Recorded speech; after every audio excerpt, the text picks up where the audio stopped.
नमस्कार साथियों, स्वागत है आपका एक नए वीडियो में।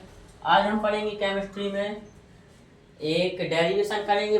क्या है डेरिवेशन? प्रश्न इस प्रकार आएगा कि सिद्ध कीजिए कि वाष्प दाब में आपेक्षिक अवनमन एक अनुसंख्या गुणधर्म है। कैसे आएगा दोस्तों प्रश्न आएगा, सिद्ध कीजिए कि वाष्प दाब में आपेक्षिक अवनमन, जो वाष्प दाब में आपेक्षिक अवनमन होता है वो अनुसंख्या गुणधर्म है या नहीं। या फिर इस प्रकार से आएगा कि सिद्ध कीजिए कि वाष्प दाब में आपेक्षिक अवनमन विलयन में उपस्थित विलेय के मूल प्रभाव पर निर्भर करता है। ये दो प्रकार से जो दोस्तों प्रश्न आ सकता है।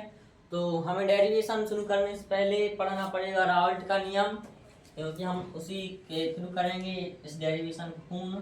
तो सबसे पहले हेडिंग डालेंगे रावल्ट का नियम। क्या है दोस्तों? रावल्ट का नियम, रावल्ट्स लॉ। डेरिवेशन करने से पहले हम रावल्ट का नियम पढ़ेंगे। रावल्ट का नियम क्या कहता है, तो लिखते हैं स्थिर ताप पर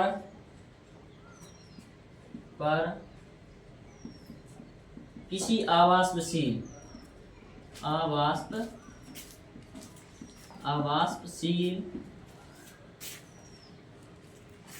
स्थिर ताप पर किसी आवाष्पशील विलेय युक्त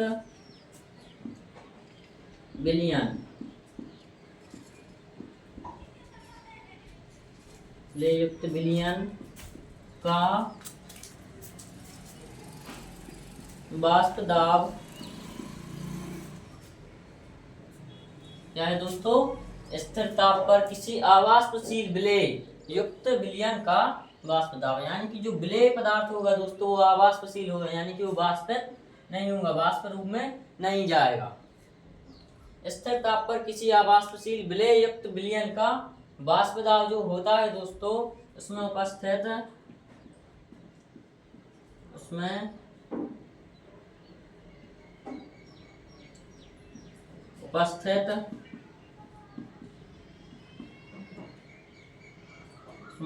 विलायक के मूल प्रभाज के कैसा होता है? समानुपाती। मूल प्रभाज के समानुपाती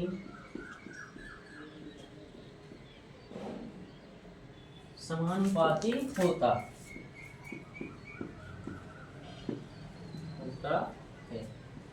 अर्थात क्या हो जाएगा? अर्थात क्या है? एक बार फिर से, स्थिर ताप पर किसी आवाष्पशील विलेय युक्त विलयन का वाष्प दाब। क्या है दोस्तों? विलयन का वाष्प दाब। विलयन के वाष्प दाब को हम किस चीज से दर्शाते हैं? वाष्प दाब को दर्शाते हैं P से, व्यापार प्रेशर यानी P आएगा।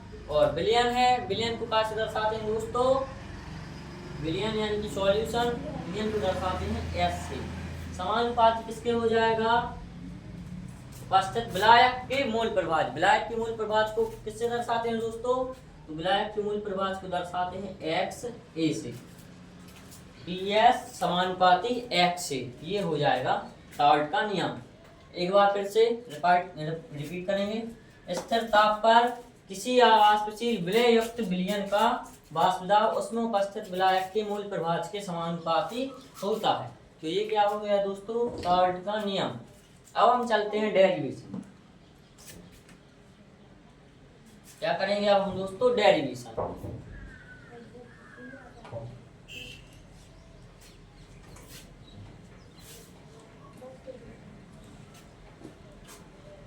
ये तो हो गया रावल्ट का नियम। अब इसके बाद हेडिंग डालेंगे क्या दोस्तों? डेरिवेशन।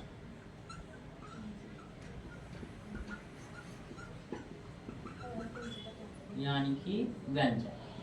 तो अब हम करेंगे इसका व्यंजक। प्रश्न क्या है? सिद्ध कीजिए कि वाष्प दाब में आपेक्षिक अवनमन एक अनुसंख्यक गुणधर्म है, या अथवा में कैसा आएगा, सिद्ध कीजिए कि वाष्प दाब में आपेक्षिक अवनमन विलयन में उपस्थित विलय के मूल प्रभाव पर निर्भर करता है या नहीं। ऐसा प्रश्न जो है आएगा, तो हमें सिद्ध करना पड़ेगा।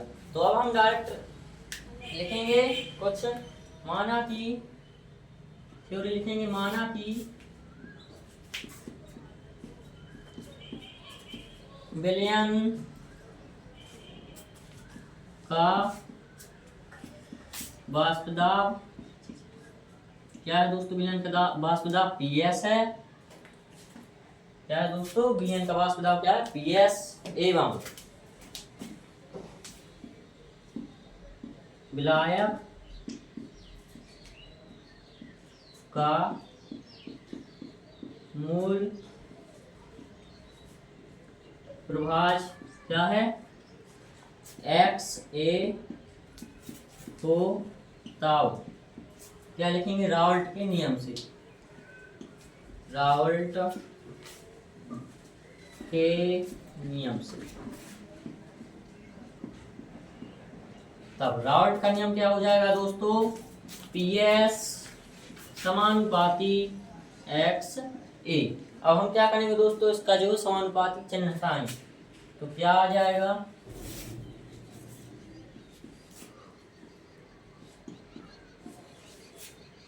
पीएस बराबर, यदि हम इसका ये समानुपाती चिन्ह हटाएंगे तो यहाँ पर गुणा में स्थिरांक या नियतांक कुछ भी है आ जाएगा। तो इसके गुणा में क्या आएगा दोस्तों, नियतांक पी नॉट ए इंटू में एक्स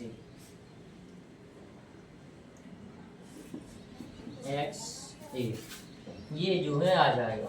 इसे मान लीजिए समीकरण ए। अब ये पी नॉट ए यहाँ पर क्या है, तो क्या है दोस्तों, शुद्ध विलायक का वाष्प दाब। पी यानी कि प्रेशर यानी कि वाष्प दाब, ए यानी कि विलायक, और ये नॉट जो है ये दर्शाता है शुद्ध विलायक। तो इसे क्या बोलेंगे, शुद्ध विलायक का वाष्प दाब। अब लिखेंगे कि यहाँ कौन क्या है, यहाँ पीएस क्या है दोस्तों, विलयन का वाष्प दाब। क्या है, विलयन का वाष्प दाब। और पी नॉट ए क्या है, शुद्ध विलायक का वाष्प दाब। पी नॉट ए बराबर विलायक का वाष्प दाब। अब इसके बाद है एक्स ए क्या है दोस्तों, यहाँ पर विलायक का मूल प्रभाज। विलायक का मूल प्रभाज, ये जो है यहाँ जो कुछ है ये हमने को लिख लिया। पीएच क्या है दोस्तों, विलयन का वाष्प दाब। पी नॉट क्या है, विलायक, शुद्ध विलायक का वाष्प दाब। और यहाँ पर शुद्ध विलायक क्या है दोस्तों, शुद्ध विलायक का वाष्प दाब, शुद्ध विलायक का वाष्प दाब। और एक्स क्या है, विलायक का मूल प्रभाज या मूल अंश। तो अब हम क्या करेंगे दोस्तों, एक्स से क्या होता है, आपको फॉर्मूला पता होगा। एक्स से बराबर क्या होता है, ये क्या है, विलायक का मूल प्रभाज। तो विलायक के मूल प्रभाज को आपको सूत्र पता होगा, क्योंकि एक्स से बराबर क्या होता है दोस्तों, एन ए अपॉन में n A plus n B. ये होता है विलायक का मूल प्रभाज का सूत्र। क्या होता है, विलायक के मूलों की संख्या बटे में विलायक के मूलों की संख्या धन विलय के मूलों की संख्या, एन यहाँ पर क्या है, मूलों की संख्या। तो ये जो है मान रख देंगे समीकरण कौन से में, 1 में। तो पी एस बराबर क्या हो जाएगा, पी एस बराबर पी नॉट ए इंटू में क्या है, एन ए, पूरे में बड़ा है एन ए अपॉन में एन ए प्लस ये हो जाए। ठीक है दोस्तों, अब क्या करेंगे हम, तो ये जो पी नॉट ए साइड है यहाँ पर किस में है, ये गुणा में है, तो इसे हम साइड लाएंगे तो कायम हो जाएगा भाग में। पी एस अपॉन में पी नॉट ए बराबर क्या हो जाएगा, एन ए अपॉन में n A plus n B. क्या हो जाएगा, एन ए अपॉन में n A plus n B. अब इसे हम क्या मान लेंगे, समीकरण नंबर 2। क्या मान लेंगे, समीकरण नंबर 2। अब क्या करेंगे दोस्तों, हम क्या करेंगे, तो ये जो समीकरण नंबर 2 है इसे हम 1 से घटाएंगे, क्योंकि ये जो विलयन का मूल प्रभाज होता है इसका मान कितना होता है 1। तो इसे हम क्या करेंगे दोस्तों, 1 में से घटाएंगे, लिखेंगे समीकरण 2 को 1 में से घटाने पर घटाएंगे तो क्या आ जाएगा, 1 माइनस पी एस अपॉन में पी नॉट ए बराबर क्या आ जाएगा, 1 माइनस एन ए अपॉन में n A plus n B. ये जो है आ जाएगा। अब क्या करेंगे, यहाँ पर कुछ नहीं, मतलब 1 है तो एलसीएम लेंगे पी नॉट ए का। एलसीएम क्या हो जाएगा, पी नॉट ए। क्या हो जाएगा दोस्तों, एलसीएम पी नॉट ए। अब ऊपर क्या होगा, P not A minus P not a से पी नॉट ए हो जाएगा कैंसिल, क्या बचेगा पी एस बराबर, यहाँ 1 के बटे में कुछ नहीं मतलब 1, और यहाँ पर एलसीएम किसका लेंगे हम, n A plus n B. क्या होगा, n A plus n B. तो ऊपर क्या बचेगा दोस्तों, यहाँ पर तो 1 है, कुछ नहीं, तो n A plus n B, n A plus n B, और फिर क्या है माइनस ये यहाँ n A plus n B का भाग n A plus n B में देंगे तो क्या बचेगा 1। तो 1 का गुणा एन ए में करेंगे तो क्या हो जाएगा एन ए। क्या हो जाएगा दोस्तों, एन ए। अब यहाँ पर एन ए जो है प्लस का और यहाँ पर माइनस का, तो ये जो है दूसरे से हो जाएंगे कैंसिल। तो क्या बचेगा, क्या बचेगा दोस्तों, P not A minus P S upon में पी ए बराबर क्या बचेगा, एन बी अपॉन में एन ए प्लस एन। ये हमारा बचेगा, और इसे हम क्या कहेंगे, समीकरण नंबर 3। क्या कहेंगे दोस्तों, समीकरण नंबर 3। अब इसके बाद लिखेंगे यहाँ ये जो दिया हुआ है हम इसी के बारे में लिखेंगे। यहाँ पर पी नॉट ए क्या है दोस्तों, शुद्ध विलायक का वाष्प दाब। क्या है, शुद्ध विलायक का वाष्प दाब। और P not A minus P S क्या है दोस्तों, वाष्प दाब में आपेक्षिक अवनमन। क्या है दोस्तों, वाष्प दाब में अवनमन, यानी कि ये देखिए विलायक में से ये घट रहा है वाष्प दाब विलयन का, तो ये क्या होगा, विलयन की वाष्प दाब में क्या होगी दोस्तों, कमी। तो ये क्या हो जाएगा, यहाँ पर वाष्प दाब में अवनमन, P not A minus P S क्या हो जाएगा, वाष्प दाब में अवनमन। अब इसके बाद P not A minus P S upon में पी नॉट ए, ये क्या हो जाएगा दोस्तों, तो वाष्प दाब में आपेक्षिक अवनमन, P not A minus P S upon में पी नॉट ए। ये क्या हो जाएगा, वाष्प दाब में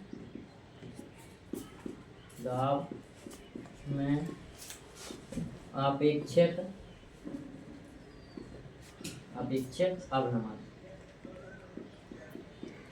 अब क्या बचा, अभी n B upon n A plus n B.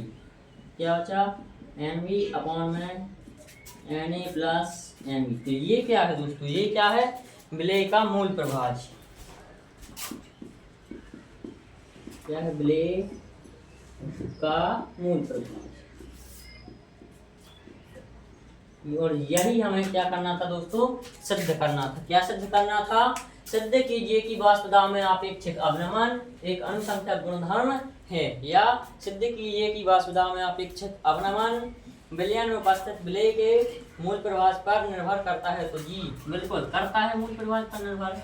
ये देखिए आ गया विलेय का मूल प्रभाज NB/Na प्लस NB, यानी कि यही जो है हमारा व्यंजक है। तो समीकरण 3 से स्पष्ट है कि वाष्प दाब में आपेक्षिक अवनमन विलेय के मूल प्रभाज पर निर्भर करता है, अतः यह एक अनुसंख्यक गुणधर्म है। तो लिखेंगे समीकरण 3 से स्पष्ट है कि क्या वाष्प दाब में आपेक्षिक अवनमन वाष्प दाब में आपेक्षिक अवनमन विलेय के मूल प्रभाज पर निर्भर करता है। विलेय के मूल प्रभाज पर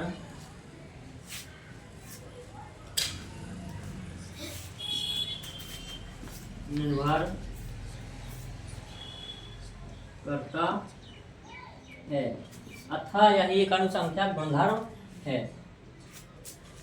अतः यह है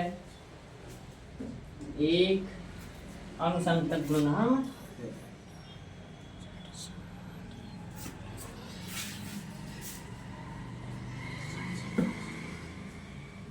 गुणधर्म है, ये हमने कर दिया प्रूव। समीकरण 3 जो है यही हमारा अभिष्ट व्यंजक है।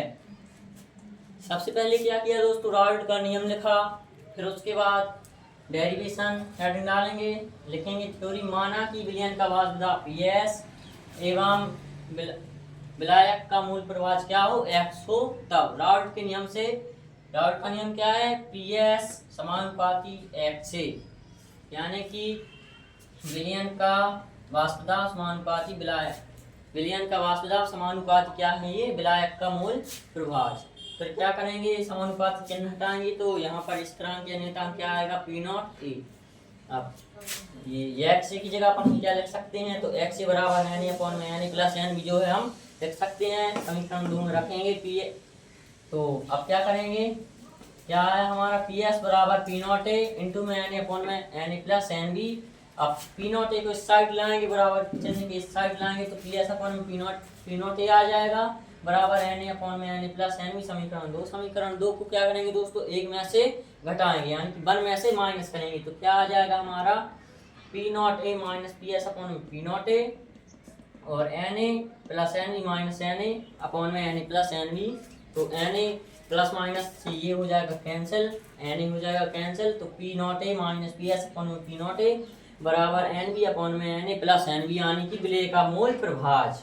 और ये क्या है दोस्तों, ये तो वाष्प दाब में अपेक्षित अवनमन। क्या है वाष्प दाब में अपेक्षित अवनमन, यानी कि वाष्प दाब जो है विलयन का उसमें क्या आ रही है, कमी आ रही है। अवनमन यानी कि क्या होता है, कमी, और उन्नयन यानी कि वृद्धि। तो ये हो गया हमारा पूरा डेरिवेशन। समीकरण 3 ही हमारा अभिष्ट व्यंजक है एवं समीकरण 3 से स्पष्ट है कि वाष्प दाब में अपेक्षित अवनमन विलेय के मूल प्रभाज पर निर्भर करता है, अतः यह एक अनुसंख्यक गुणधर्म है। तो आशा है कि आपको अच्छे से समझ में आया होगा। हमारा वीडियो पसंद आए तो लाइक करें, ज़्यादा से ज़्यादा शेयर करें और हमारे चैनल को सब्सक्राइब जरूर करें। मिलते हैं नेक्स्ट वीडियो में, तब तक के लिए जय हिंद जय भारत।